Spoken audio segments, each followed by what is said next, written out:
Shalom Albeta. Sekali lagi shalom.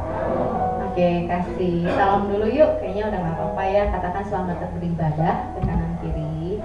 Biar ada senyumnya, biar gak tegang. Selamat beribadah ya. Yuk kita bersatu dulu sebentar. Masih ada waktu 1-2 menit. Saya berikan waktu untuk kita menyatakan ucapan syukur kita di hadapan Tuhan.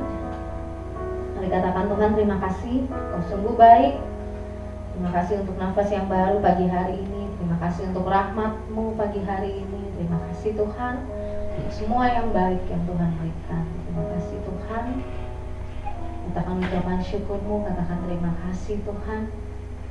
Kau sungguh baik.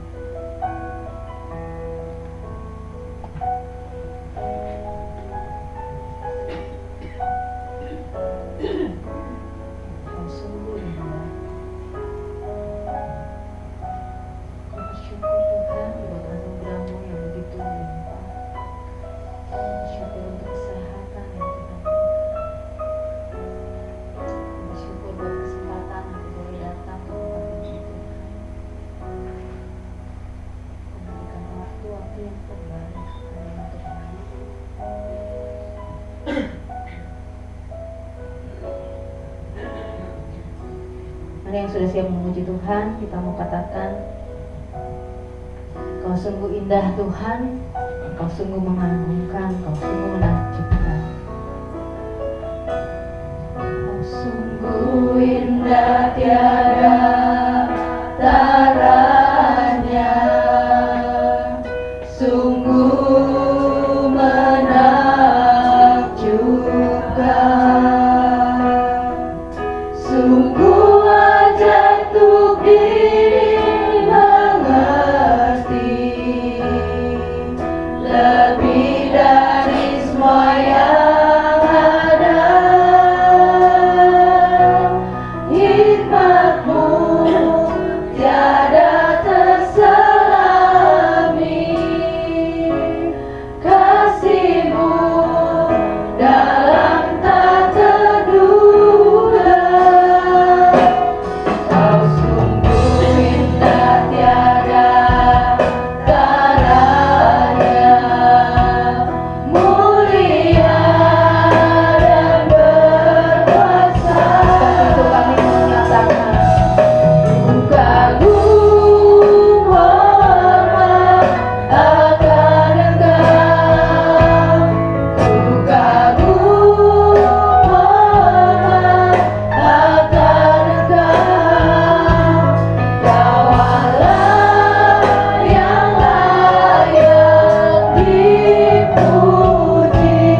Yesus.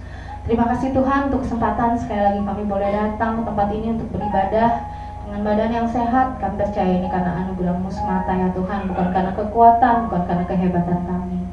Kami mau serahkan ibadah kami dari awal hingga akhirnya ke dalam tangan-Mu.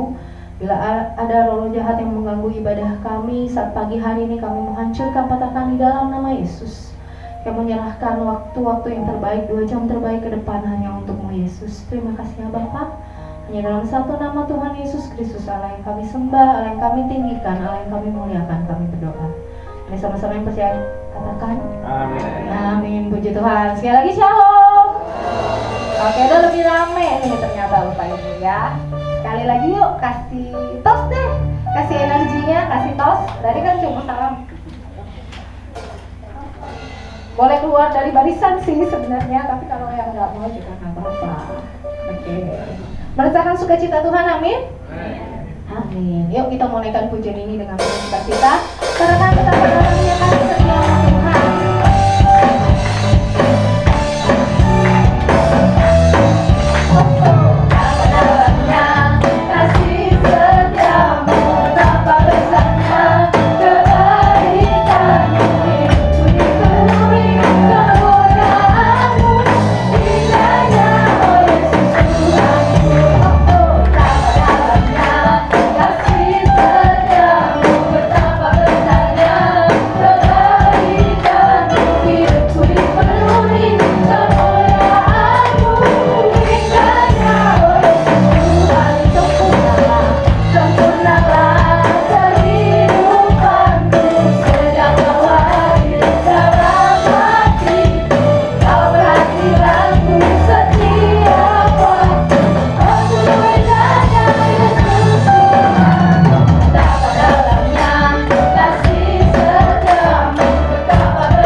saatnya kita mau mendengarkan firman Tuhan yang akan disampaikan oleh hamba-Nya.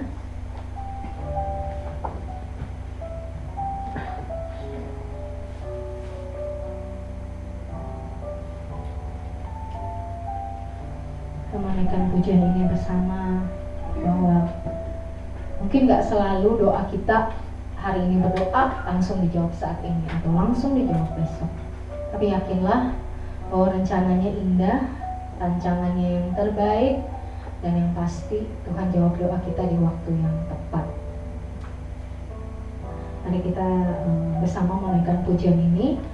Yang udah hafal boleh dengan sikap berdoa, yang belum mungkin bisa lihat di depan, tapi kita mau sama-sama menaikkan pujian ini dari dasar hati kita, bukan karena enak dinyanyikan, tapi yakin dengan iman. Biarlah pujian ini juga bisa menjadi doa kita di hadapan Tuhan, menjadi iman kita di hadapan Tuhan. Mungkin Bapak Ibu ada yang sedang berdoa dalam pergumulan, mungkin ada yang belum terjawab doanya, udah didoain bertahun-tahun, tapi yakinlah bahwa Dia mendengar doa kita, bahwa Tuhan pasti mendengar setiap doa yang kita ucapkan.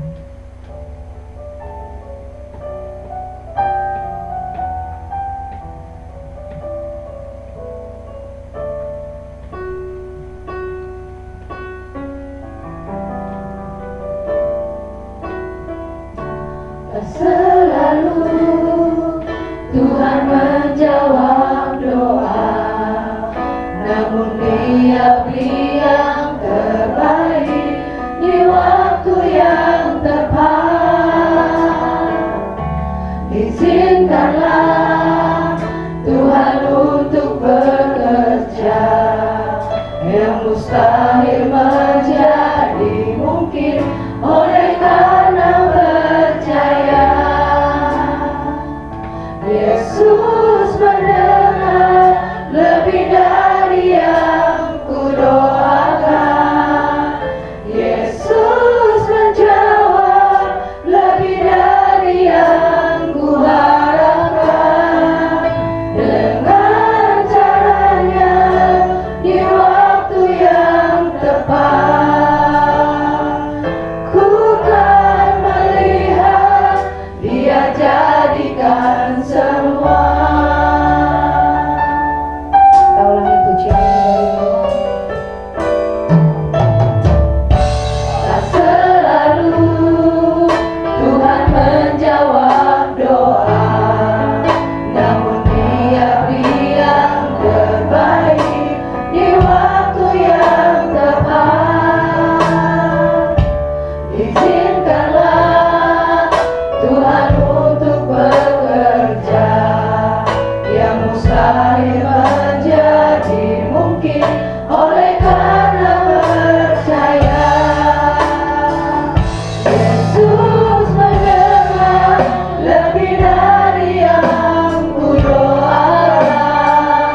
Yesus menjawab lebih dari yang kuharapkan. Dengan caranya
waktu yang tepat.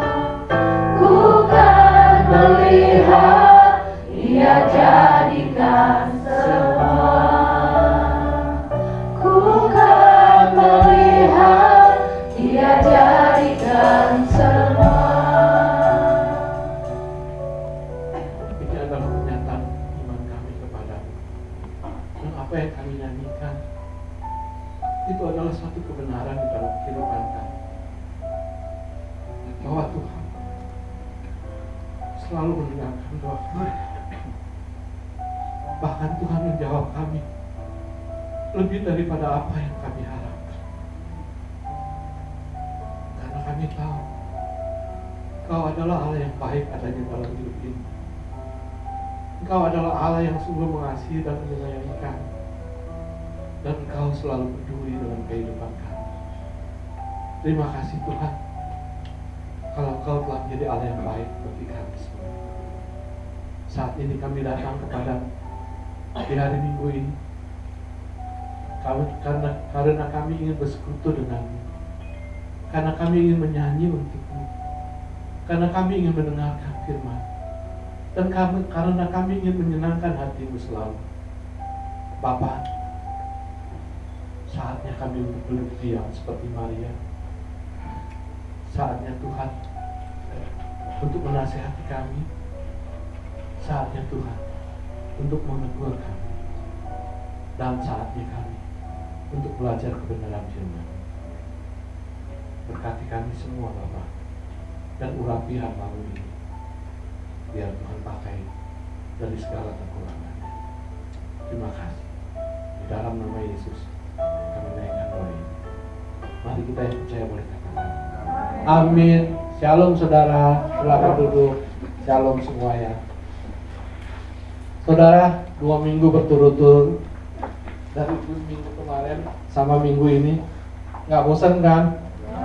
Dari bulan Juni sampai bulan Juli, nggak bosan kan? Enggak ya, apalagi ibu-ibu. Ibu-ibu 3 kali berturut-turut. Saudara, hari ini saya ingin mengajak saudara untuk belajar tentang anggur baru dan kirbat baru. Apa yang Yesus maksudkan, apa yang Yesus inginkan, dan bagaimana tentang anggur baru dan kirbat baru itu. Yuk, sebelumnya kita buka dulu dari Matius 5. Matius 5 ayatnya yang ke-38. Matius 5 ayat yang ke-38. Saya akan bacakan buat saudara-saudara semua. Tetapi anggur yang baru harus disimpan dalam kantong yang baru pula. Tetapi anggur yang baru harus disimpan dalam kantong yang baru pula. Anggur yang baru harus disimpan dalam kantong yang baru pula. Ini adalah perkataan Yesus. Anggur yang baru itu yang Yesus maksudkan bukan anggur yang sering kita lihat. Kita kan suka lihat di toko-toko, di mall, itu kan suka dipajang anggur-anggur. Yang paling banyak dipajang biasanya anggur cap orang tua. Anggur cap orang tua di mana-mana itu ada, bahkan di warung kecil pun itu ada anggur cap orang tua. Memang anggur cap orang tua harganya nggak mahal, harganya cuma puluhan ribu, jadi kejangkau sama masyarakat biasa lah, sama orang-orang biasa lah. Tapi saudara, sebenarnya anggur itu ada bermacam-macam, banyak sekali jumlahnya. Mulai dari yang puluhan ribu yang kayak di warung-warung, ada juga yang ratusan ribu, ada juga yang jutaan, bahkan yang puluhan juta, ratusan juta, bahkan sampai miliaran. Saudara, mungkin di sini kita nggak nyangka kali ya, kalau anggur itu harganya sampai miliaran. Saya juga awalnya nggak tahu kalau ada anggur sampai harganya miliaran. Ini sebotol, bukannya satu pabrik, cuma satu botol, harganya miliaran. Bahkan terkadang, bahkan terakhir yang saya lihat saudara, itu di sebuah majalah lah gitu, di internet saya lihat. Terakhir anggur yang termahal di dunia yang belum lama ini dimenangkan di lelang, itu harganya 14 miliar. Bisa bayangin nggak saudara? 14 miliar. Itu yang dia apa? Yang dia pegang ini segepok duit segini kali, 14 miliar kali. Segepok begitu. Bisa bayangin satu rumah di Pik atau di Pondok Indah itu cuma jadinya satu botol kecil aja. Bisa bayangin nggak saudara, kalau kita taruh itu botol di rumah kita, anak kita memain, cucu kita main, kesenggol, dang, jatuh, berat, pecah. Kira-kira gimana hati kita, pikiran kita? Bisa nangis bomba ya kali ya. Ini ketemu tiang kita nangis, ketemu pintu kita nangis, ketemu tembok kita nangis. 14 miliar cuma habis begitu aja. Kan bisa bayangin nggak saudara? Kalau orang beli anggur sampai miliar, nilainya harganya miliar, itu diminum. Bisa bayangin nggak? Satu gelas segini aja dia minum harganya berapa duit? Itu duit loh. Miliaran itu duit. Jangankan miliaran, ratusan juta ada yang harga ratusan juta. Saudara kalau punya duit, berani nggak beli anggur yang harganya ratusan juta? Hah? Mungkin nggak, tergantung kalau duitnya udah nggak keukur sampai ke langit sih, nggak bakalan takut kita beli gitu. Tapi kalau model-model kayak kita, jangan ratusan juta dan puluhan juta, berani nggak? Enggak, saya juga nggak berani. Dulu saya pernah ngobrol, saya lupa itu ngobrol sama pecinta anggur atau penjual anggur. Saya juga lupa ngobrolnya itu di mana. Cuma dalam pembicaraan itu ngobrol biasa, saya bilang iya, kok ada ya anggur sampai harganya jutaan gitu. Ada Pak, yang 100 juta juga ada. 100 juta juga ada. Ada yang minum? Ada. Pasti orang-orang kaya semua ya. Belum tentu Pak, katanya. Orang-orang model biasa kayak kita nih, kalau kita memang pecinta anggur, kita pun pasti pengen nyicipin anggur itu katanya. Terus caranya gimana? Anggur seharga cepetiau kita mau nyicipin, caranya gimana? Udah sering Pak, mereka tuh punya grup, punya kelompok pecinta anggur. Jadi kita janjian nih, umpamanya 10 orang nih, kita cobain nih anggur yang cepetnya, yang itu anggur merek apalah, apa tahun berapa nih, kita cobain nih rasanya kayak gimana. Jadi mereka kongsi patungan, seorang captiau, 10 orang kan nggak kumpul 10 juta, 100 juta kan. Jadi 100 juta itu mereka bareng-bareng semua ke toko itu, janjian hari Sabtu, ya udah kumpul di rumah gua ya, kita koko kita buka anggur 100 juta. Dia buka, dia bagi seorang, ukurannya yang rata ya, kalau ada yang lebih banyak bisa berantem itu. Caranya begitu mereka nikmatin. Oh begitu ya. Terus kalau yang miliaran mah itu mah orang beli biasanya orang kaya. Mereka beli anggur itu karena mereka udah kelebihan duit, dan mereka juga kepengen mencicipinya, dia bilang. Juga untuk prestis. Ada kadang orang beli anggur itu untuk prestis. Itu beli anggur tuh bejejer banyak. Dari yang mungkin dari kayak kita 50 juta sampai miliaran ada. Sama kayak adik saya. Adik saya juga seneng anggur, dia tuh koleksi anggur, mungkin dari yang murah sampai yang mahal seharga berapa, saya nggak pernah tanya dia. Dia koleksi anggur seperti itu. Tapi saudara, yang kita mau bahas hari ini tentang anggur itu bukan anggur tentang anggur dunia, bukan. Tetapi anggur yang yang Yesus katakan itu adalah anggur tentang sebuah perumpamaan. Anggur baru itu adalah Yesus sendiri. Anggur baru itu adalah Roh Kudus. Anggur baru itu adalah kebenaran firman Tuhan. Ini yang Yesus maksudkan. Perkataan yang Yesus sampaikan, tetapi anggur yang baru harus disimpan dalam kantong yang baru pula. Ini Yesus katakan ini kepada orang Farisi, kepada ahli-ahli Taurat. Kenapa sampai Yesus katakan begini? Nggak mungkin kan Yesus mengatakan sesuatu dengan cara perumpamaan kalau nggak ada asalnya, nggak ada mulanya. Jadi kalau kita baca di dalam perikop ini, itu judulnya adalah hal berpuasa. Jadi antara ahli-ahli Taurat ataupun orang Farisi itu selalu ciong dengan Yesus. Bukan Yesusnya yang ciong. Mereka yang ciong sama Yesus. Selalu aja ada masalah, selalu aja ada persoalan, selalu aja ada yang diributkan ketika Yesus melakukan sesuatu atau mengatakan sesuatu. Kalau saudara perhatikan sepanjang hidup Yesus, tiap kali Yesus buat apa atau tiap kali Yesus berkata apa, itu pasti ada gara-garanya. Pasti ada awal persoalannya, dan itu kebanyakan karena ahli-ahli Taurat dan orang Farisi. Di dalam hal berpuasa, di dalam nats yang kita baca tadi, itu persoalannya cuma karena hal berpuasa. Tapi sebelum itu juga ada persoalan lain. Di dalam hal berpuasa ini, itu orang di situ dikatakan, kalau saudara nanti baca di ayat 1, itu dikatakan dia tanya sama Yesus, istilahnya beginilah dalam bahasa hari-hari aja dia kata, Yesus, kenapa murid-muridmu nggak ada yang berpuasa, nggak ada yang sembahyang sih? Padahal murid-murid Yohanes Pembaptis semuanya pada puasa, semua sembahyang. Murid-murid orang ahli-ahli Taurat semua juga puasa, semuanya juga sembahyang. Kenapa murid-murid Yesus nggak berpuasa sih? Nggak sembahyang. Yesus jawab apa? Bagaimana mungkin seorang bagaimana mungkin teman-teman mempelai pria itu bisa disuruh berpuasa kalau mempelai prianya itu ada bersama-sama dengan dia?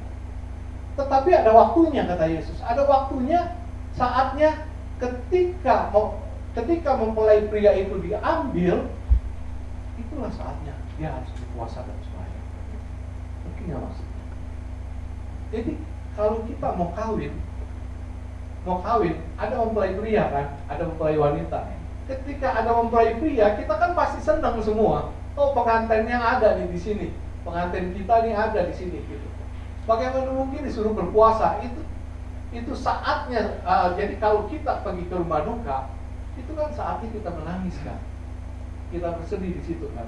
Tapi kalau kita pergi ke pesta, itu saatnya kita berpesta. Maksudnya seperti itu. Terus kemudian Yesus sindir lagi. Kemudian Yesus ngomong lagi tentang perumpamaan. Tapi sebelum Yesus ngomong tentang perumpamaan, ini ahli Taurat dan orang Farisi ini udah sebelum-sebelumnya udah cari gara-gara, bikin masalah sama Yesus gitu. Kalau saudara lihat di perikop sebelumnya lagi, itu judulnya Lewi pemungut cukai mengikut Yesus. Ini pun pemungut cukai dipermasalahkan sama ahli-ahli Taurat. Saya ceritakan sedikit, nanti saudara baca di rumah ya.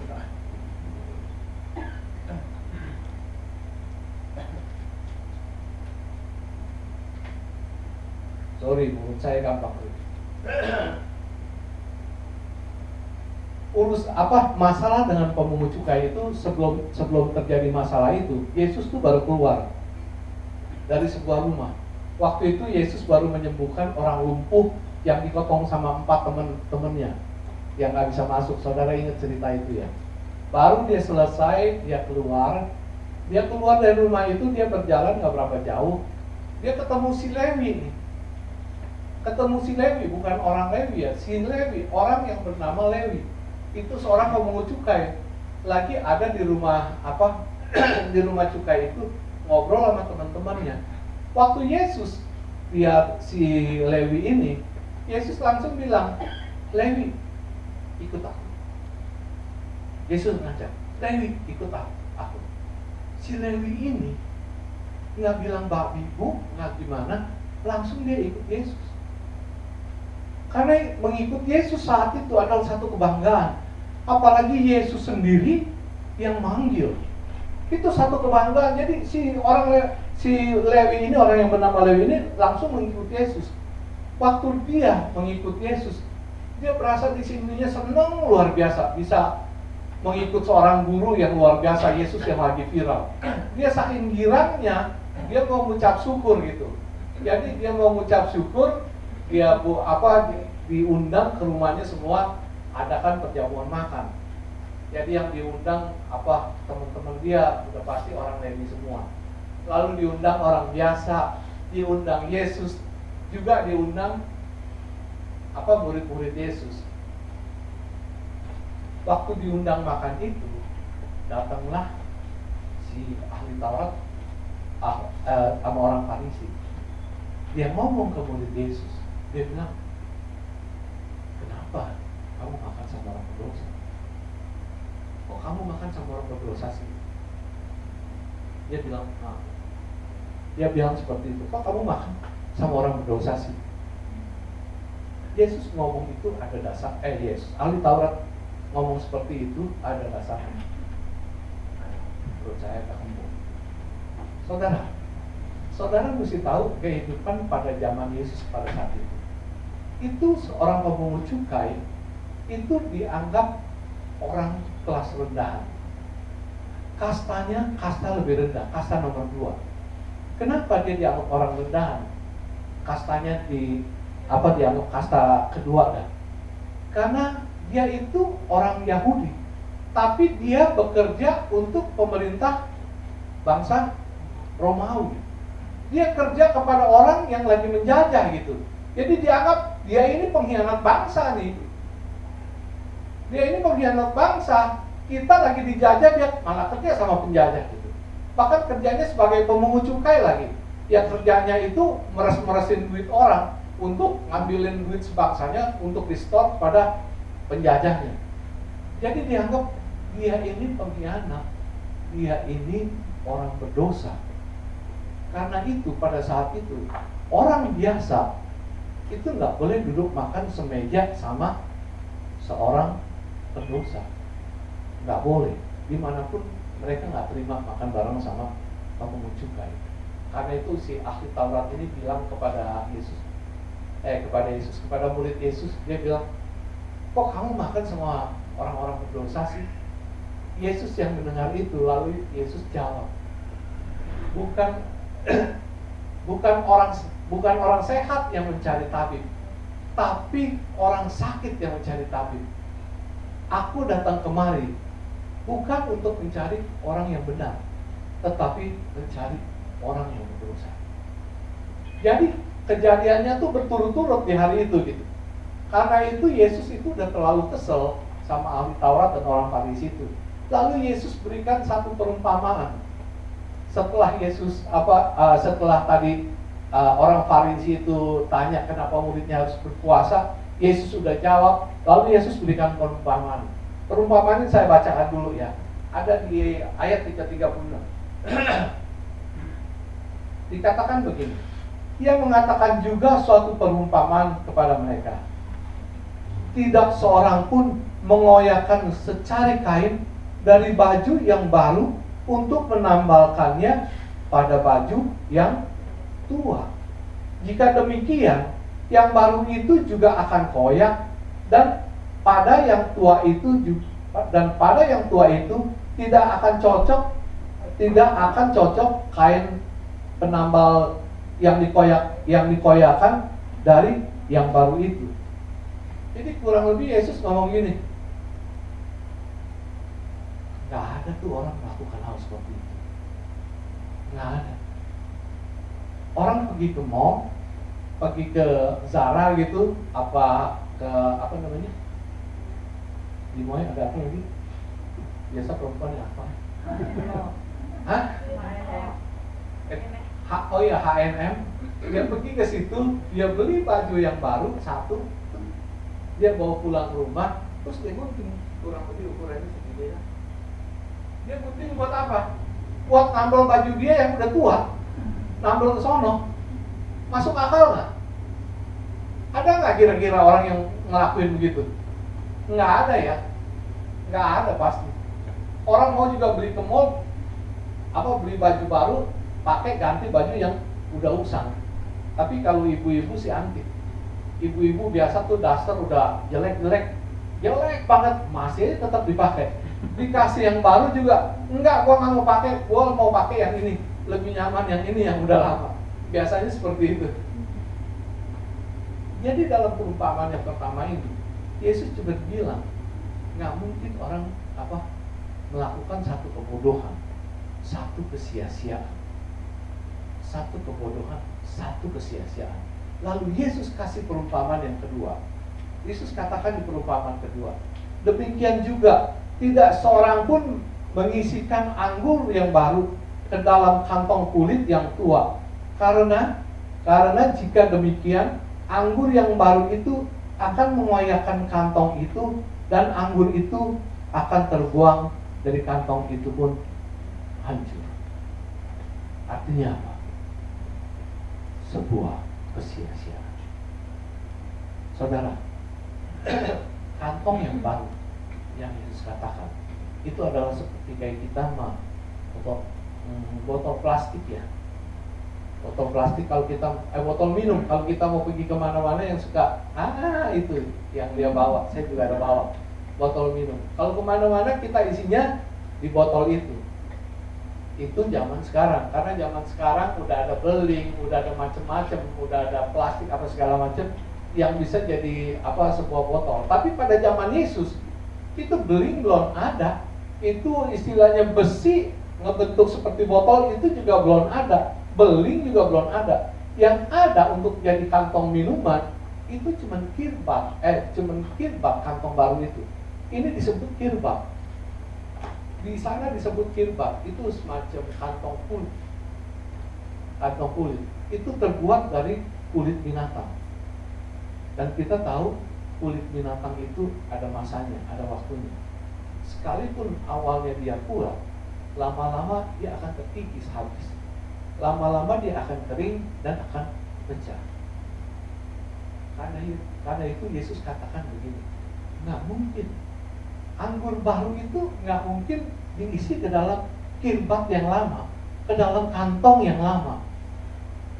Nggak mungkin, karena nanti akhirnya anggur itu akan mengoyakkan itu kantong dan anggur itu akan keluar.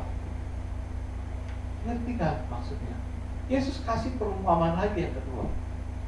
Anggur baru itu tadi saya sudah katakan, dia adalah Yesus sendiri. Dia juga firman Tuhan dan dia juga Roh Kudus. Orang Farisi ini adalah kantong yang lama, kirbak yang lama. Dia nggak bisa terima semua ajaran Yesus. Dia nggak bisa terima pribadi Yesus. Dia nggak bisa terima Roh Kudus. Karena apapun yang Yesus lakukan, apapun yang Yesus ajarkan, itu bagi mereka nggak bisa terima. Mereka nggak bisa terima. Yang ada dalam dirinya, yang dipenuhi dalam otaknya, itu hanya hukum Taurat.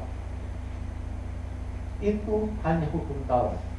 Jadi segala hal yang dia lakukan, yang jadi pegangan dia, itu semuanya hukum Taurat yang diajarkan oleh Musa. Kalau dia menjaga hari Sabat, itu karena ada di hukum Taurat. Kalau dia umpamanya harus berpuasa, dia harus sembahyang, dia harus umpamanya makan, cuci tangan segala macam, itu dia lakukan berdasarkan hukum Taurat. Jadi pengajaran Yesus yang Yesus berikan atau pribadi Yesus sendiri yang Yesus berikan itu nggak berlaku. Karena itu Yesus mengumpamakan dia sebagai kirbak yang udah tua, yang udah usang. Jadi apapun yang aku berikan, apapun yang diisi ke situ yang berasal dari Yesus, pasti akan sia-sia, pasti akan tertumpah keluar.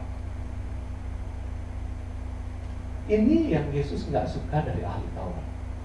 Pemikiran mereka, kalau mereka sudah menjalankan semua hukum Musa, mereka seumpamanya sudah berpuasa, lalu mereka sudah memelihara hari Sabat, mereka sudah makan, cuci tangan, lalu mereka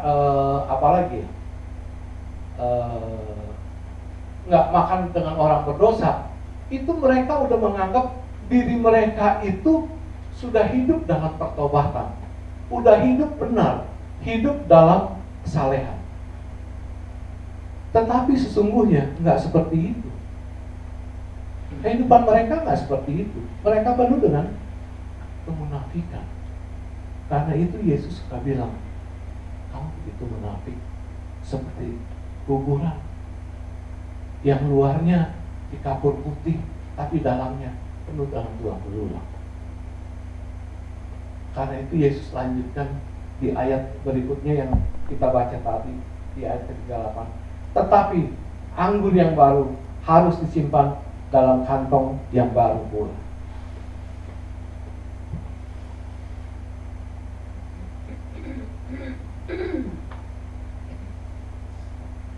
Tetapi anggur yang baru harus disimpan dalam kantong yang baru pula. Saudara-saudara, tadi saya sudah katakan, perkataan Yesus ini ditujukan kepada orang Farisi. Tetapi sekarang, tetapi sebenarnya firman ini itu ditujukan kepada semua orang, kepada kita semua anak Tuhan. Kita anak-anak Tuhan adalah kirbat yang baru, kantong yang baru.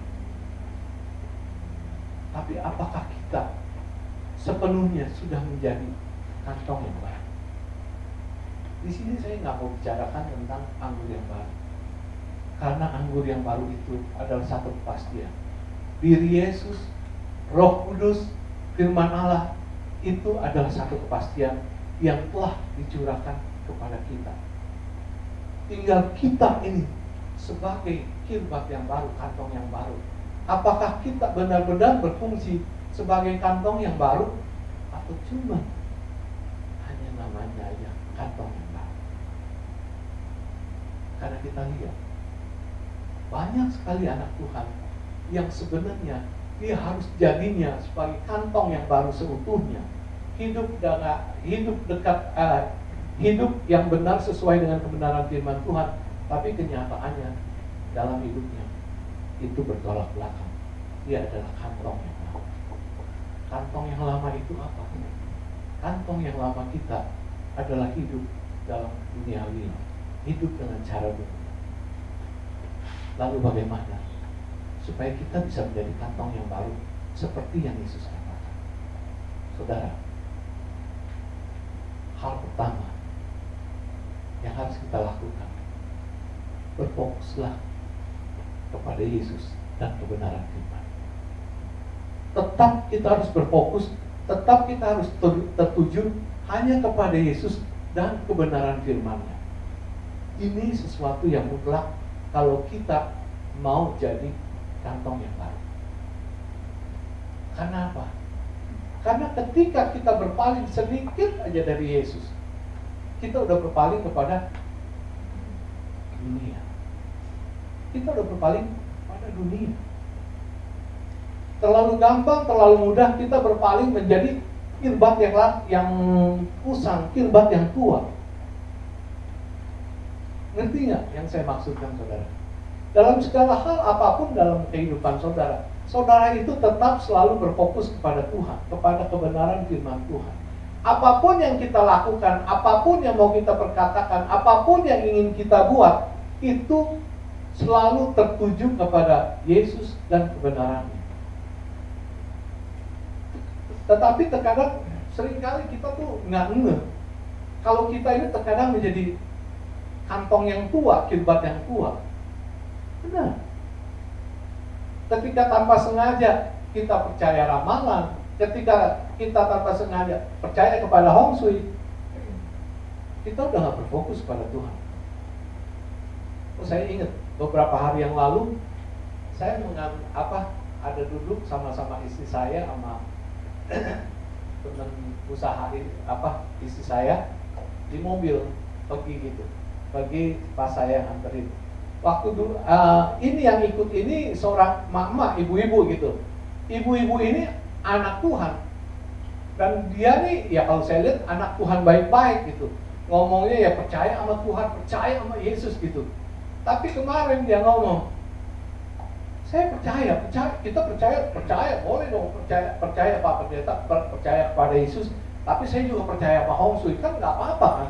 Yang utama kan Yesus katanya. Kalau kita mau bangun rumah, saya percaya Pak Hong Sui bukan karena saya hianatin Yesus katanya, tetapi karena Hong Sui itu hitungan matematika orang Cina. Orang Cina kuno itu perhitungan bulannya, matematikanya gitu, perhitungan alamnya itu tepat sekali gitu. Jadi kalau Hong Sui itu dibilang pintu mesti ngadep ke kanan, ada hitungannya berdasarkan apa, atau rumah ngadep ke timur, ada hitungannya berdasarkan apa. Nggak apa-apa dong Pak Pendeta, untuk kebaikan kita juga katanya. Tapi saya nggak nyembah dia, saya tetap percaya pada Yesus. Nggak apa-apa kayaknya, nggak apa-apa deh katanya. Saya cuma senyum, saya nggak jawab, nggak boleh seperti itu. Kalau kita udah percaya Yesus, kita udah percaya semuanya. Kalau Yesus udah berkatin kita tanah, berkatin kita uang untuk membangun rumah, segalanya akan baik. Masa Tuhan udah berkatin rumah, terus karena kita salah hitung tangga, bikin tangga, kita jadi bangkrut. Yesus kalah dong sama tangga. Ya kan? Yesus kalah sama Hong Sui. Ini kirbat baru. Itu nggak boleh kita berpaling. Kita tetap fokus kepada Yesus dan kebenaran firman-Nya. Itu yang harus kita lakukan dalam hidup kita. Sehingga apapun sebelum kita lakukan sesuatu, kita berpikir, ini benar nggak menurut firman Tuhan? Atau kita berpikir, kira-kira kalau Tuhan Yesus ada di posisi kita saat ini ngadepin masalah ini, kira-kira langkah yang akan kita lakukan ini seperti langkah Yesus atau enggak? Selama fokusnya hanya pada Yesus dan kebenaran firman. Lalu nomor 4 saudara, yang harus saudara lakukan kalau saudara ingin menjadi kirbat yang baru seutuhnya, saudara harus berani bayar harga untuk menjadi kirbat yang baru itu. Saya katakan, saudara harus berani bayar harga. Karena apa? Karena sekalipun saudara taat kepada Yesus, sekalipun saudara berfokus kepada Yesus, berfokus pada kebenaran firman-Nya, tapi saudara nggak berani bayar harga untuk melakukannya, itu sama aja nol besar. Sama aja. Orang suka bilang, saya cinta Tuhan, saya cinta Tuhan, saya benar-benar cinta Tuhan, saya mengasihi Tuhan, tapi hidupnya dalam kekonyolan, hidupnya dalam dosa, hidupnya nggak pernah takut dengan Tuhan. Itu sama juga nol. Saudara cinta Tuhan, tapi saudara nggak takut akan Tuhan, itu nol besar. Nol besar. Waktu Tuhan bilang, kasihi musuhmu, tapi yang saudara lakukan apa? Tetap kita benci musuh. Enak aja, dia udah nyakitin kita, dia udah nipu kita, masa kita mesti nyakitin? Masa kita mesti suruh mendoakan lagi? Enak aja. Mau juga balas dendam. Hati-hati. Hati-hati. Saudara fokus sama Tuhan, saudara fokus sama firman, tapi saudara nggak berani bayar harga untuk melakukannya, itu sia-sia. Saya tutup khotbah saya hari ini dengan apa yang pernah saya lihat. Segala sesuatu di dunia ini perlu apa yang namanya pengorbanan. Perlu apa yang namanya pengorbanan. Yesus pun ketika dia ingin menyelamatkan kita, dia berkorban di atas kayu salib. Dia korbankan jiwanya buat kita untuk menebus dosa dan kesalahan kita. Jadi yang saya maksudkan ini, pengorbanan apa yang sudah kita berikan kepada Yesus Kristus, pengorbanan apa yang sudah kita lakukan untuk menyenangkan hati Tuhan sebagai khidmat yang baru. Saudara,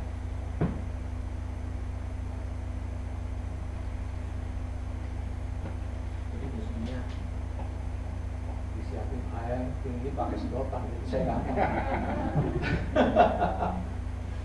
Saudara, beberapa tahun yang lalu, 5 tahun lebih kayaknya, Tuhan izinin saya pergi ke Korea.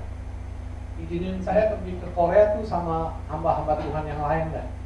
Jadi waktu itu saya pergi ke Korea tujuannya untuk ikut seminar, bukan jalan-jalan. Seminar apa? Seminar bilangnya seminar Fit C, vitamin C. Tapi vitamin C, C-nya yang dimaksud adalah Kris gitu, vitamin Kristus gitu. Kita ikut seminar itu tujuannya untuk menambah diri kita, menambah iman kita, membangkitkan iman kita, menambahkan wawasan kita, guna untuk pelayanan kita. Waktu sampai Korea, saudara, hari pertama seminar dimulai, saya pikir tuh yang ikut cuma hamba-hamba Tuhan, pelayan-pelayan Tuhan.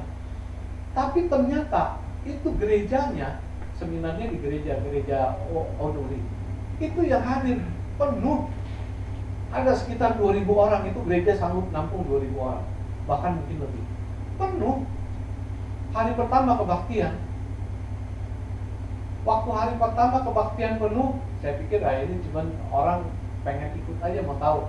Saya mau lihat hari kedua pun penuh, tetap penuh. Yang datang ya model kayak kita gini, ada anak muda, ada perempuan muda, laki-laki muda, ibu-ibu, orang tua, segala. Terus saya tanya sama si pendeta di situ yang ngerti bahasa Indonesia, namanya Muksanim.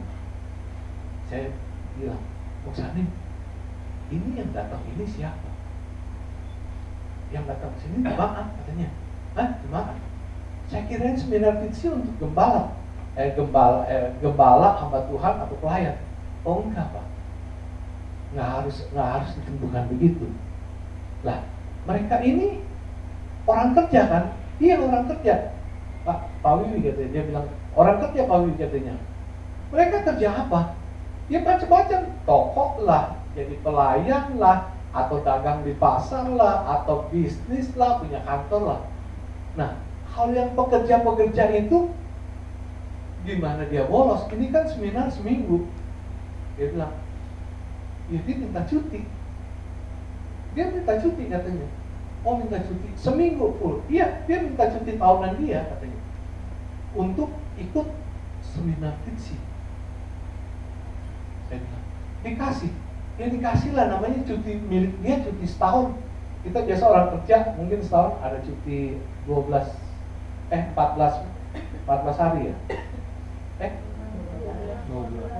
Ada yang 12, ada yang 14. Ada yang 12, 14. Jadi mereka gereja Onuri ini sebelum diadakan fiksi, kurang lebih 6 bulan sebelumnya itu ditempel pengumuman. Nanti bulan September akan diadakan seminar fiksi. Jadi mereka dari bulan Januari itu mereka udah minta izin ke bosnya, ke bos tempat dia kerja, ke kantornya untuk ambil cuti selama 7 hari untuk mengikuti seminar ini. Saudara, kalau saudara punya izin cuti selama 14 hari yang saudara ambil, biasanya untuk apa itu? Buat jalan-jalan kan, buat kumpul-kumpul keluarga, jalan sama keluarga kan, buat kita anak sekarang mah bilangnya healing ya, buat healing, buat kita seneng-seneng lah. Tapi mereka enggak, mereka tuh enggak. Saya tersadar, mereka ambil izin cuti mereka hanya untuk ikut ibadah, ikut seminar seperti itu di hari biasa. Ini yang saya katakan, mereka berani bayar harga sebagai khidmat yang baik. Makanya nggak heran saya bilang, waktu sebelum seminar kita adakan pujian penyembahan.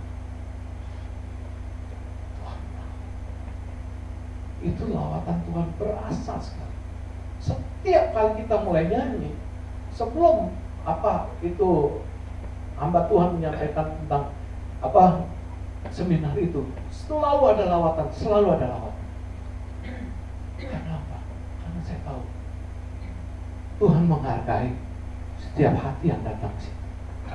karena mereka memanfaatkan segala sesuatu untuk menyenangkan hati Tuhan.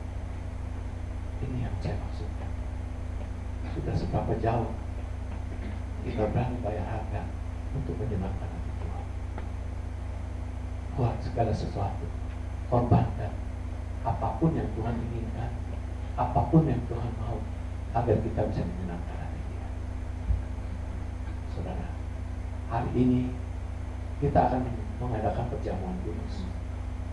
Perjamuan kudus ini mengingatkan kita tentang kasih Tuhan, mengingatkan kita akan harga yang Tuhan berani korbankan, Tuhan berani berikan kepada kita semua, kepada dunia ini, kepada orang-orang berdosa, agar mereka semua bisa diselamatkan. Ingat saudara, ketika nanti kita mengangkat hosti, kita mengangkat jawab, kita ingat itu semua harga yang telah Yesus bayar buat saudara dan saya. Perlakukan Yesus, perlakukan Yesus sebagai pribadi, sebagai Tuhan yang istimewa di dalam hidup kita. Amin. Tuhan memberkati.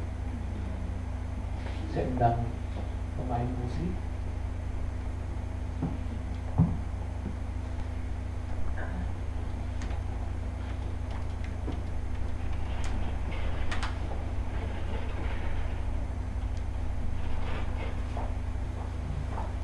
Kita naikkan satu lagu dulu.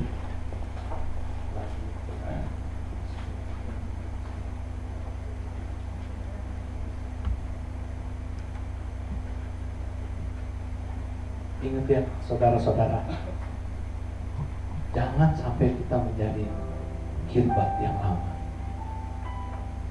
Yang Yesus mau dalam kehidupan kita, kita harus menjadi khilbat yang baru, menjadi kantong anggur yang baru, supaya kasih sayang Yesus, anggur yang dicurahkan itu nggak tertumpah dengan cuma-cuma.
Ditegur oleh hari ini Engkau mengingatkan kami supaya kami hidup selayaknya menjadi khilbat yang baru, agar anggur baru itu yang telah tersudah bagi kami tidak terbuang sia-sia seperti khilbat yang lama. Tuhan mengingatkan kepada kami supaya kami tetap berfokus kepadamu, kami berfokus kepada kebenaran firman Tuhan. Dan kami berfokus kepada tuntunan Roh Kudus di dalam kehidupan ini. Karena Engkau tahu Bapa, Engkau tahu bahwa kami anak-anakmu, seringkali kami terjatuh, seringkali kami lalai, seringkali kami menengok kembali kepada kirbat yang lama. Kami nggak ingin menjadi seperti orang Farisi, orang yang mentaati peraturan, tetapi yang penuh dengan kemunafikan. Kami ingin sepenuhnya menjadi kirbat yang baru seperti apa yang Tuhan inginkan. Terima kasih juga kalau Tuhan mengajarkan kami dan mengingatkan kami supaya kami harus selalu berani bayar harga, berani berkorban untuk menyenangkan hati Tuhan. Karena sekalipun kami berfokus kepada Yesus, kepada firman-Nya, tapi kami tidak berani bayar harga, kami tidak berani melakukannya, itu semua sia-sia. Terima kasih buat nasihat-Mu ini Bapak. Perjamuan kudus yang sebentar akan kami nikmati ini adalah contoh tentang bagaimana kasih Yesus yang begitu besar kepada kami. Tentang contoh bagaimana Yesus pribadi berani membayar harga yang begitu besar hanya demi kasih-Nya, hanya demi kami semua, umat-Mu yang berdosa ini. Sekali lagi terima kasih Tuhan. Terima kasih buat firman-Mu, dan terima kasih buat meja perjamuan kudus-Mu yang akan kami nikmati bersama-sama. Terima kasih dalam nama Yesus. Amin. Sukacitaku penuh, ku bermasmur bagimu, karena ku tahu ku telah ditebus oleh curahan darah-Mu. Berdari bagimu, kamu diramamu, karena ku tahu ku berkemenangan oleh curahan darah-Mu. Darah-Mu Yesus, sucikan aku. Darah-Mu Yesus, bebaskanku. Darah-Mu Yesus, ubahkan aku. Ku dijadikan baru. Saya mengundang untuk para pelayan perjamuan maju.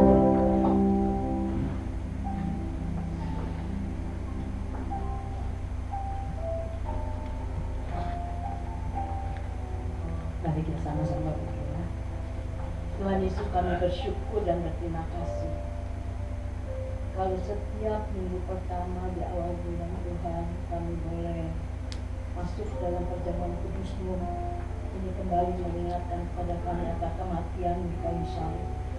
Disebabkan kami percaya Tuhan, sebelum kami makan dan minum tubuh dan darah-Mu ini, Tuhan persiapkan kami, sehingga kami makan dan minum tidak seperti kebiasaan, seperti seremoni yang kami lakukan, tetapi ada kerinduan di dalam hati kami, ada rasa haus di dalam hati kami, untuk kami diperbaharui, untuk kami disucikan, dilayakkan, sehingga boleh masuk di dalam perjamuan kudus. Terima kasih Tuhan. Kami akan sambut tubuh darah-Mu dengan percaya di dalam nama Yesus. Haleluya. Amin.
Sama-sama berdiri, akan berdoa. Tuhan Yesus, kembali kami datang di hadapan-Mu. Sungguh kami bersyukur untuk kematian-Mu Tuhan. Darah-Mu yang tercucur di kayu salib memberikan pengampunan kepada kami. Kau melakukan semuanya karena Kau mengasihi kami, karena Kau mencintai kami Tuhan. Kau ingin menyelamatkan kami Tuhan. Itu sebabnya kami bersyukur dan berterima kasih buat pengorbanan-Mu. Jadikan kami Tuhan kantong-kantong anggur yang berguna, kantong-kantong anggur Tuhan yang dapat dipakai oleh Tuhan. Jangan kami menjadi kirbat yang bocor Tuhan, tetapi kami menjadi kirbat yang utuh, kirbat yang bagus Tuhan, yang dapat memuliakan nama Tuhan. Terima kasih Bapak, terima kasih Tuhan Yesus. Kami percaya Engkau sudah menyucikan kami, menguduskan kami, mempersiapkan kami untuk makan, minum, sehidangan bersama dengan Engkau. Kami sambut di dalam nama Tuhan Yesus, tubuh dan darah-Mu yang menyatu dengan kami. Kami percaya Tuhan, tubuh dan darah-Mu memperbarui kami Tuhan, menguatkan kami Tuhan, sehingga kami boleh menjadi ciptaan baru di dalam Engkau. Terima kasih Bapa. Di dalam nama Tuhan Yesus kami berdoa, kami bersyukur. Haleluya. Amin. Saya akan bacakan firman Tuhan. Sebab apa yang telah kuteruskan kepadamu telah aku terima dari Tuhan, yaitu bahwa Tuhan Yesus pada malam waktu Ia diserahkan mengambil roti, dan sesudah itu Ia mengucap syukur atasnya. Ia memecah-mecahkan dan berkata, inilah tubuhku yang diserahkan bagi kamu. Perbuatlah ini menjadi peringatan akan aku. Demikian juga Ia mengambil cawan sesudah makan. Ia lalu berkata, cawan ini adalah perjanjian baru yang dimateraikan oleh darahku. Perbuatlah ini setiap kali kamu meminumnya menjadi peringatan akan aku. Sebab setiap kali kamu makan roti ini dan minum cawan ini, kamu memberitakan kematianku. Kita angkat tubuh Kristus lebih tinggi. Dan ketika mereka sedang makan, Yesus mengambil roti, mengucap berkat, memecah-mecahkannya, lalu memberikannya kepada murid-muridnya dan berkata, ambillah, makanlah, inilah tubuhku. Kita makan bersama-sama dalam nama Tuhan Yesus.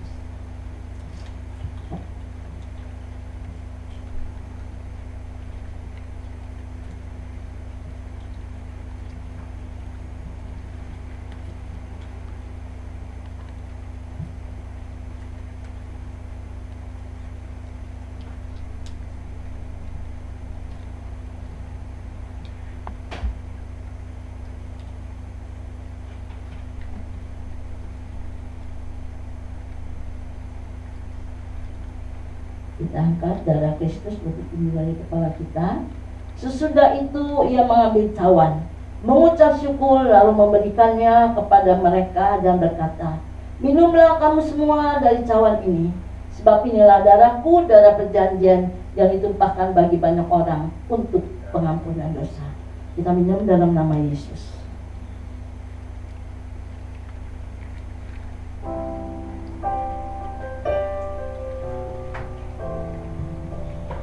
Mereka syukur kepada Tuhan. Terima kasih.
sekarang sampai selama-lamanya.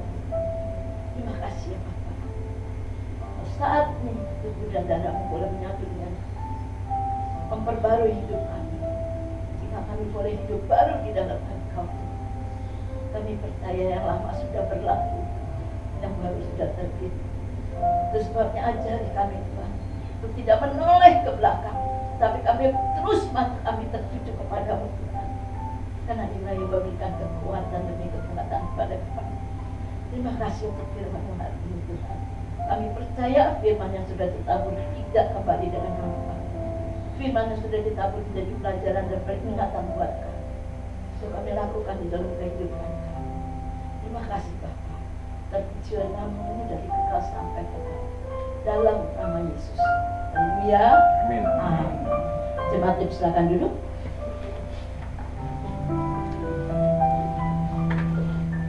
Diberkati oleh firman Tuhan, amin.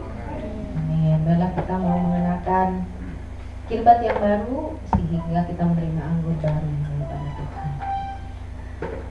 Sekarang tiba saatnya kita akan memberikan perpuluhan yang memang milik Tuhan dan persembahan. Saya berikan waktu untuk kita mempersiapkannya.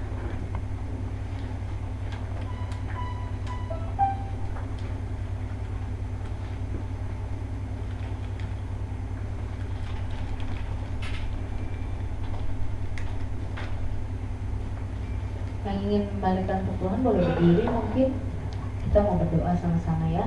Kita dengan kasih yang akan dilumin berdoa untuk persembahan dan untuk memberikan perpuluhan hari ini.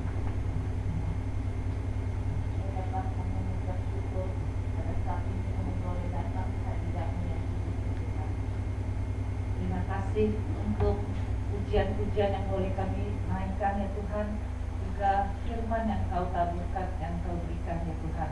Biarlah kami menjadi kantong yang baru Tuhan, dan Engkau yang akan mengisi kantong-kantong ini. Terima kasih ya Bapa.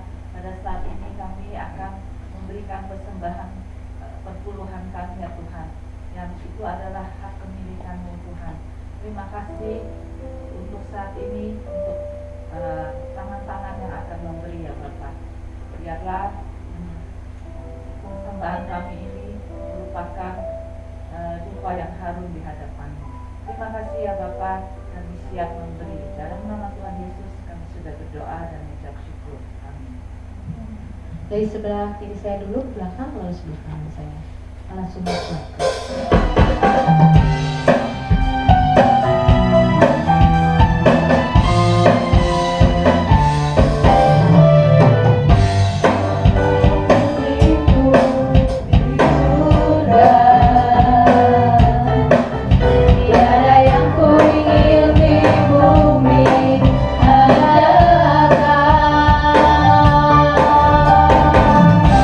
Tak kuandalkan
selanjutnya saya serahkan pada yang kami yang tinggi untuk membacakan pengumuman.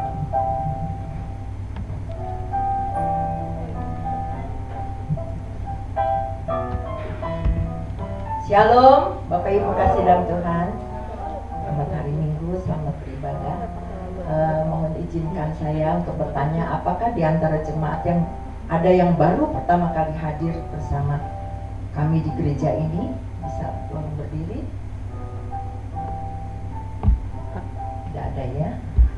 Ada jemaat yang setia. Tamu.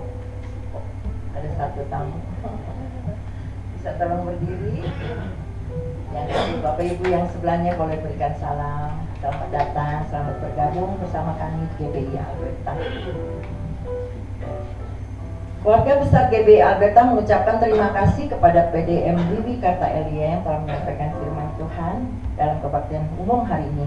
Tuhan Yesus memberkati Bapak dan keluarga. Terima kasih juga kepada semua pelayan yang telah setia melayani dalam kebaktian umum hari ini. Tuhan Yesus memberkati dengan bonus khusus. Mari antarkan anak atau cucu kita untuk bertumbuh dalam firman Tuhan melalui sekolah minggu atau Alberta Kids yang diadakan setiap hari Minggu pukul 10.30. Jemaat wanita diundang untuk hadir dalam kebaktian kaum wanita yang diadakan setiap hari Selasa pukul 10 pagi. Untuk hari Selasa ini, tanggal 4 Juli 2023, firman Tuhan akan disampaikan oleh Diaken Yong Priantini Handoko. Jeruk makan jeruk ya. Mari bergabung bersama kami dalam benteng doa GBI Alberta setiap hari Jumat pukul 10 pagi. Bukan hanya bagi jemaat Alberta saja ya, tetapi terbuka bagi umum. Ajaklah keluarga, tetangga, teman untuk saling menguatkan melalui doa-doa kita. Kaum muda diajak untuk hadir setiap hari Sabtu sore pukul 18 dalam komunitas Alberta Youth Team. Hari Sabtu ini tanggal 8 Juli 2023. Firman Tuhan dibawakan oleh Saudara Adrian Dugun. Seluruh jemaat diundang untuk kembali hadir dalam kebaktian umum minggu depan tanggal 9 Juli 2023 pukul 8 pagi. Firman Tuhan akan disampaikan oleh Pendeta Purim Marbun. Ya, kita diingatkan untuk minggu depan kita masih tetap beribadah di tempat ini pukul 8 pagi, disampaikan oleh firman Tuhan disampaikan oleh Pendeta Purim Marbun. Mari kita ajak tetangga, saudara, teman semua boleh sama-sama menikmati hadirat Tuhan, menerima berkat Tuhan. Mari antarkan anak cucu kita untuk bertumbuh dalam firman Tuhan. Sudah ya itu ya. Seluruh keluarga besar GBI Alberta diundang untuk bersuka cita bersama dalam kebaktian ucapan syukur ulang tahun ke-23 GBI Alberta. Tidak terasa GBI Alberta sudah berdiri 23 tahun. Puji Tuhan, beri kemuliaan untuk Tuhan. Semuanya untuk hormat kemuliaan nama Tuhan. Amin. Yang akan diadakan pada hari Minggu tanggal 30 Juli 2023 pukul 16 sore hari ya, jam pukul 4 ya, jam 4 sore. Firman Tuhan akan dilayani oleh Pendeta Andre Imam. Diingatkan lagi ya, jam 4 sore, jadi bukan jam 8 pagi ya. Kemarin juga ada seorang ibu tanya, Bu, kapan gitu ya ulang tahun? Saya bilang hari Minggu tanggal 30 Juli jam 4 sore. Berita tentang barang elektronik. Keluarga besar AGBI Alberta mengucapkan terima kasih kepada Bapak Agung Tengah yang telah mempersembahkan 1 unit TV Panasonic 32 inch dalam kondisi baik untuk menggantikan TV ke arah mimbar yang rusak. Jadi TV yang ada ini, KBI ya. Terima kasih untuk Pak Agung Tengah. Tuhan Yesus memberkati. Keluarga besar GBI Alberta mengucapkan selamat ulang tahun kepada Ibu Yohana Leni Suryani tanggal 4 Juli. Ya, saya lihat hadir. Bu, jangan malu-malu, berdiri Bu. Ya, inilah Ibu Leni.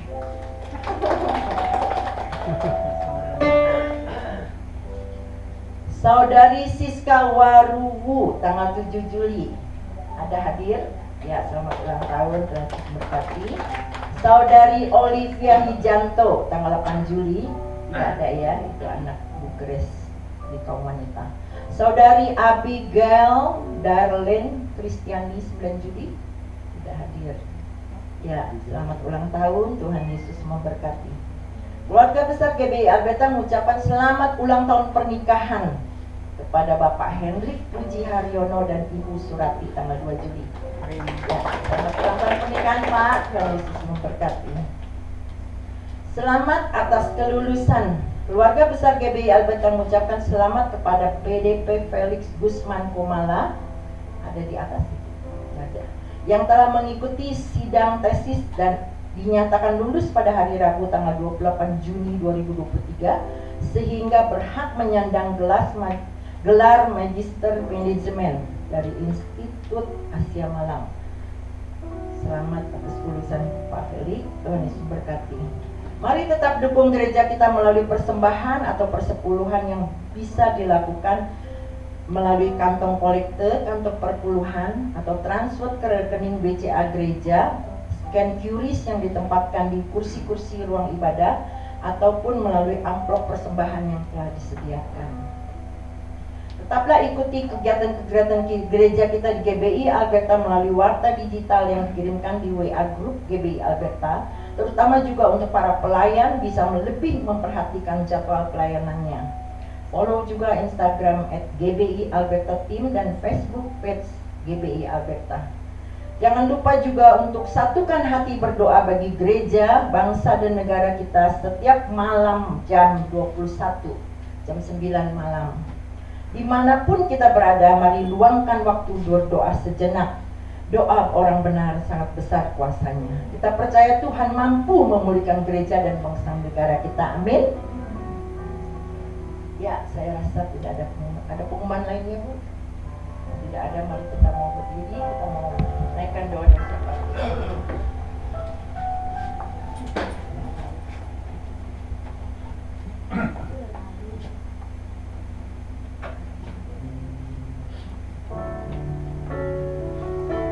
Yakin dan percayalah, Tuhan selalu mendengar dan menjawab setiap doa kita. Doa dan air mata kita tidak sia-sia karena Tuhan perhitungkan. Tuhan tampung di dalam kirbatnya. Selalu Tuhan menjawab doa, namun Dia beri yang terbaik di waktu yang tepat. Izinkanlah Tuhan untuk bekerja yang mustahil menjadi mungkin oleh karena percaya. Yesus mendengar lebih dari yang kudoakan. Yesus menjawab lebih dari yang kuharapkan. Dengan caranya di waktu yang tepat, ku kan melihat Dia jadikan semua. Yesus mendengar lebih dari yang kudoakan. Yesus menjawab lebih dari yang kuharapkan. Dengan caranya di waktu yang tepat, ku kan melihat Dia jadikan semua. Ku kan melihat Dia jadikan semua. Ku kan melihat Dia jadikan semua. Amin, benar Tuhan. Engkau selalu dan selalu mendengar setiap doa kami. Bahkan Engkau menjawab sesuai dengan kehendak dan rencana-Mu Bapa. Ajar kami Tuhan terus menanti-nantikan jawaban doa dari-Mu Tuhan. Bapa di dalam surga, sungguh kami bersyukur berterima kasih atas perkenanan-Mu Tuhan. Kalau hari ini kami boleh dilayakkan untuk memuji menyembah-Mu, bahkan sehidangan dengan Engkau Bapa, makan minum bersamamu Bapa. Bahkan kami diberi kesempatan untuk mengembalikan persepuluhan yang memang milik-Mu Tuhan. Terima kasih untuk kesempatan demi kesempatan yang Tuhan berikan Bapak. Terima kasih Bapak. Terima kasih buat kehadiran-Mu, buat lawatan-Mu, jamahan-Mu Bapak. Terlebih Tuhan, suara-Mu lewat hamba-Mu PDM Bibi Karta Elia yang mengingatkan kepada kami bahwa kami adalah kantong-kantong kirbat-Mu Bapak. Kami mau lebih lagi Tuhan, persiapkan kantong kami yang terbaik buat Engkau, karena Engkau terlebih dahulu memberikan yang terbaik buat kami. Kami tahu Tuhan, untuk melakukan semua itu, untuk menjadikan kirbat yang baik itu ada harga yang harus dibayar. Tapi kami yakin dan percaya, jikalau kami mampu dan kami mau bekerja bersama dengan Engkau, maka Tuhan yang akan memampukan kami Tuhan, menjadikan kami kantong-kantong yang baru, yang baik, yang berkenan kepadamu Tuhan, yang menyenangkan hatimu. Inilah doa kami Tuhan. Kami yakin dan percaya juga Engkau memberkati Pak Wiwi yang begitu setia melayani di GBI maupun WBI Alberta Tuhan. Kami yakin dan percaya Tuhan pelayanannya tidak sia-sia. Tuhan yang memberkatinya, Tuhan mencukupkan segala kebutuhan keperluannya. Bahkan Tuhan berikan kekuatan kesehatan yang daripadamu, sehingga dia boleh kuat, dia boleh terus melayani Engkau Bapa sampai Engkau datang pada kali yang kedua. Bapa di dalam surga, berkati untuk Ibu Lumin sebagai istri, juga menjadi penolong. Berikan kesabaran, hikmat, kebijaksanaan yang daripadamu dalam merawat Pak Wiwi dan menemani Pak Wiwi. Berkati juga anak-anak cucu mantunya, keluarga besarnya kami serahkan dalam kasih pimpinan-Mu. Kami terlalu yakin dan percaya Tuhan yang memberkati, Tuhan yang mencukupkan segala kebutuhan keperluan hamba-Mu ini Bapa. Terima kasih juga untuk Ibu Gembala yang bersama dengan kami Tuhan. Kami tahu Tuhan, Engkau melihat Tuhan keberadaan Ibu Gembala Tuhan. Kalau saat ini dia boleh ada sebagaimana dia ada itu semua karena kekuatan yang daripadamu. Tuhan, kami yakin dan percaya ada rencana-Mu yang indah untuk Ibu Gembala. Kalau Engkau mau sudah pilih dia untuk mengayomi jemaat-Mu di tempat ini, kami yakin dan percaya Engkau akan topang, Engkau akan perlengkapi dia Tuhan. Dia boleh kuat dan boleh sehat itu semua karena anugerah-Mu. Terima kasih Tuhan, berkati juga untuk keluarga besarnya, anak cucu mantu, keluarga besarnya kami serahkan kasih pimpinan-Mu. Terima kasih juga Tuhan untuk anak-anak-Mu yang melayani pada pagi hari ini Tuhan. Kami yakin dan percaya Tuhan, jerih lelah mereka tidak sia-sia. Tuhan yang perhitungkannya sebagai upah, Tuhan yang mencukupkan segala kebutuhan keperluannya, bahkan Tuhan berikan bonus khusus untuk mereka. Terima kasih juga untuk jemaat-Mu yang setia Bapa. Terima kasih Tuhan, Kau berkati mereka. Kau yang tahu segala keberadaan mereka, segala pergumulan masalah yang mereka hadapi. Kami yakin dan percaya Tuhan Yesus yang hidup, yang tidak berubah dulu, sekarang hingga selama-lamanya, baik kasih kuasa mujizatnya itu akan terjadi dalam kehidupan mereka Tuhan. Sehingga mereka yang lemah, letih, lesu Tuhan akan kuatkan, Tuhan akan bangkitkan Tuhan. Dan kalau mereka yang sakit disembuhkan dalam nama Yesus, yang kekurang Tuhan cukupkan. Terima kasih Bapa, terima kasih Yesus. Kalau Engkau sudah pimpin ibadah ini dari awal, pertengahan hingga akhirnya ini Tuhan, kami serahkan sepenuh kasih pimpinan-Mu. Kami berdoa juga untuk bangsa dan negara kami Bapa. Kami memberkati Indonesia, shalom buat Indonesia Tuhan. Kami tahu Tuhan, kami ada, kami tinggal, kami hidup dan kami mencari nafkah di Indonesia. Bukan karena kebetulan, karena ada rencana-Mu yang indah buat kami Tuhan. Itu kami juga boleh terbeban dan mendoakan Indonesia. Karena kami tahu kesejahteraan Indonesia adalah kesejahteraan kami juga Bapak. Karena itu kami mau berdoa untuk Bapak Presiden Jokowi dan Wakil Presiden Pak Ma'ruf Amin dan jajaran pemerintahan yang ada Tuhan. Menteri-menteri yang ada Tuhan, dari pemerintahan yang tertinggi sampai yang terendah. Yang Tuhan kami yakin dan percaya pemerintahan yang pusat dari pusat hingga daerah Tuhan, berkati Bapak. Berikan mereka roh takut akan Tuhan, agar mereka dapat melakukan tugas mereka dengan tanggung jawab yang daripada-Mu Tuhan, sehingga mereka dapat melakukannya dengan jujur dan bersih. Terima kasih Bapa, terima kasih Tuhan. Kami berdoa juga untuk TNI dan Polri Tuhan, agar kerjasama yang baik Tuhan, sehingga untuk kestabilan keamanan Indonesia boleh terjaga. Kami berdoa juga untuk pemerintahan kami yang akan datang Tuhan, di mana pemilu akan diadakan tahun 2024. Tuhan Yesus, kami yakin dan percaya kalau Tuhan sudah pilih presiden yang terbaik saat ini. Kami yakin dan percaya Tuhan juga akan terus Tuhan melakukan yang terbaik. Dan Kau selalu dan selalu berikan yang terbaik buat anak-anak-Mu Bapa, khususnya bangsa Indonesia. Tuhan berikan presiden yang terbaik Tuhan. Untuk pemerintahan yang akan datang juga pemerintahan yang takut akan Tuhan, yang jujur bersih Tuhan. Terutama juga untuk pemilu biar diadakan dengan lancar, jujur, bersih Tuhan, tidak ada kecurangan. Dijauhkan dari demo-demo, dari anarkis, dari segala orang-orang jahat, niat-niat jahat kami patahkan, putuskan di dalam nama Yesus Kristus. Pemilu boleh berjalan dengan baik, aman, nyaman, lancar Tuhan. Terima kasih Bapa, terpujilah nama-Mu. Kami juga berdoa Tuhan untuk seluruh tempat-tempat ibadah anak-anak-Mu yang berdoa di Indonesia ini Tuhan.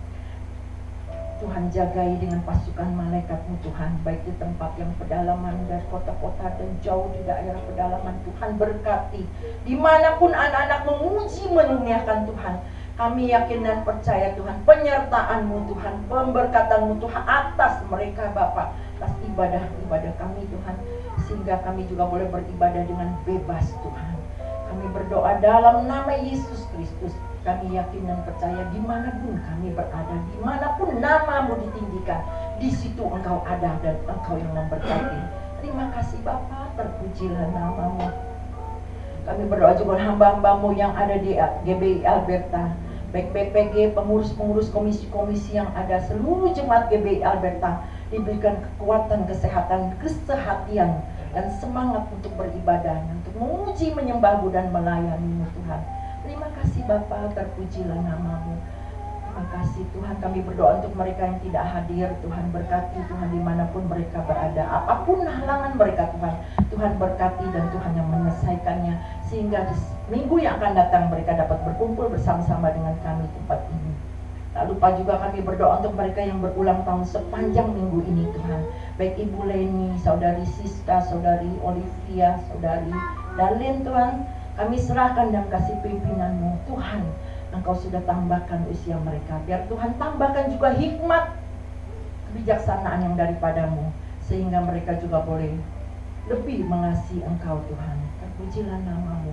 Kalau sebentar kami akan berpisah satu dengan yang lain, hantar pimpin langkah kami Tuhan, tibakan kami di tempat tujuan kami masing-masing dengan selamat tanpa kurang suatu apapun.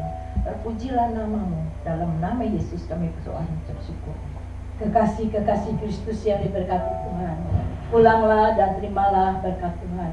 Turunlah kiranya atas saudara-saudara semua kasih karunia dan damai sejahtera dari Allah Bapa, pengampunan dan kasih sayang dari Tuhan Yesus Kristus, penghiburan, penyertaan, bahkan pimpinannya di dalam kuasa Roh Kudus memimpin kita sekalian, mulai saat ini sampai Maranatha, Tuhan datangnya kedua kali. Dalam nama Yesus kami sudah berdoa dan bersyukur, sama-sama kita katakan amin.